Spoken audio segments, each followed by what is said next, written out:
तो पुण्यात्माओं, ये भूल सत्संग से मिटती है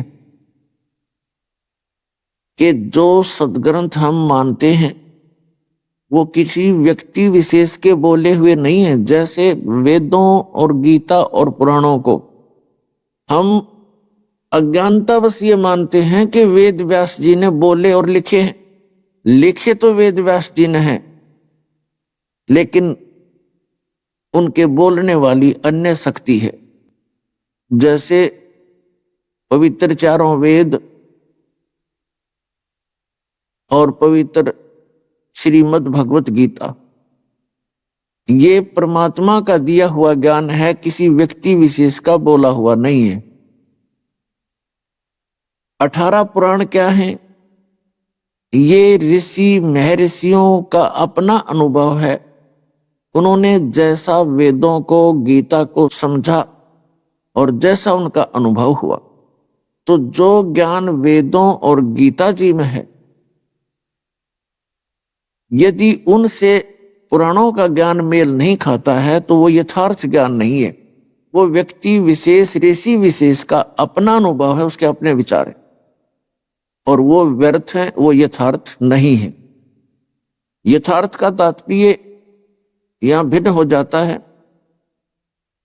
एक तो यथार्थ ये है कि वो जो भक्ति विधि है पुराणों में, यदि वे वेदों से नहीं मिलती है तो वो यथार्थ नहीं है। और जो उसमें कथाएं हैं, उसने ऐसा किया, उसने ऐसा किया, वो राजा ऐसा था, ये यथार्थ है। तो कहने का भाव ये है कि जैसे कुरान शरीफ है, ये किसी व्यक्ति विशेष की बोली हुई नहीं है, ये भी भगवान का दिया हुआ इतिहास है, ज्ञान है। जिस भगवान ने गीता का ज्ञान दिया, उसी ने कुरान शरीफ का ज्ञान दिया। कहने का भाव ये है कि जो ये कहते हैं कि संत जो ज्ञान देते हैं उनके अनुयायियों के लिए वही यथार्थ होता है, उस संत के ज्ञान को हमने इन सदग्रंथों से भी मेल करना पड़ेगा। यदि इन सदग्रंथों से उस संत का ज्ञान मेल खाता है तो वो ज्ञान यथार्थ है। जैसे परम पूज्य परमेश्वर कबीर देव जी ने ज्ञान बोला, और वो ज्ञान सभी इन पवित्र सदग्रंथों से मेल खाता है। और जो इन सदग्रंथों में जो ज्ञान नहीं है, उनसे आगे का भी वो परमात्मा, उस समर्थ परमात्मा कबीर जी ने हमें ज्ञान दिया है। वो कारण क्या है, प्रमाण कहाँ है? जैसे श्रीमद् भगवत गीता अध्याय नंबर 4 के श्लोक नंबर 34 में कहा कि अर्जुन,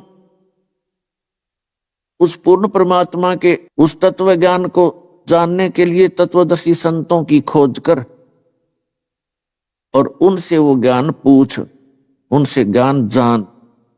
इसी प्रकार यजुर्वेद अध्याय नंबर 40 के श्लोक नंबर 10 में कहा कि कोई तो परमात्मा को संभवात यानी जन्म लेकर आने वाला कहता है, उत्पन्न होता है श्री राम और श्री कृष्ण के रूप में, और कुछ असंभवात कहते हैं, अर्थात वो कभी जन्म नहीं लेता।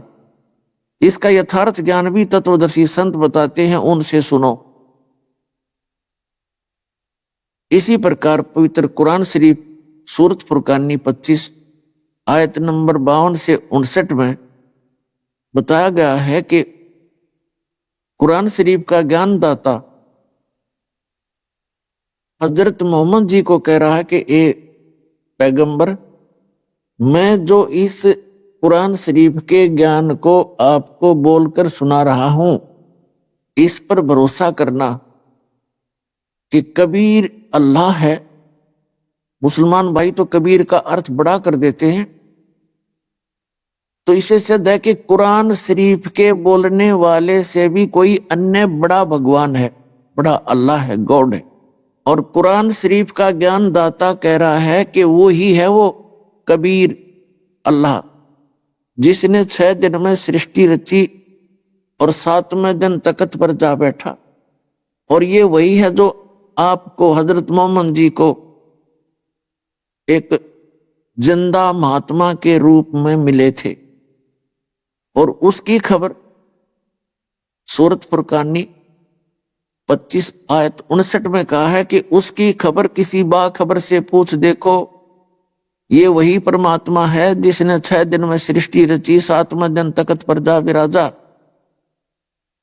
उसकी खबर किसी बाखबर से पूछो। इससे सिद्ध हो गया कि गीता ज्ञान दाता, वेद ज्ञान दाता और कुरान शरीफ का ज्ञान दाता ये किसी अन्य परमात्मा की जानकारी दे रहा है और कह रहा है कि उसके विषय में मैं अनभिज्ञ हूं।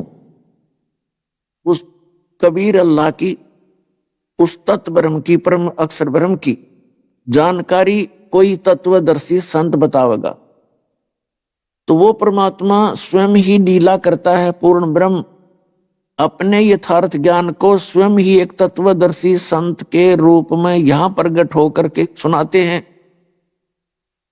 तो वो ज्ञान जो है इन पवित्र सदग्रंथों, पवित्र कुरान, पवित्र बाइबल, पवित्र वेद, पवित्र गीता और पवित्र पुराणों से भिन्न है। इनसे भी मिलता है, इससे आगे का भी है।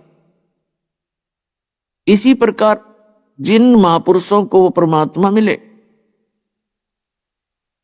उनके जो अनुभव की वाणी है वो वाणी भी इन सदग्रंथों से मेल खाती है और परमात्मा द्वारा दिए गए तत्व ज्ञान से भी मेल खाती है। तो इसलिए हमने परमात्मा के ज्ञान को समझने के लिए इन सदग्रंथों को आधार मानना पड़ेगा। इन सदग्रंथों से हमें ज्ञान होता है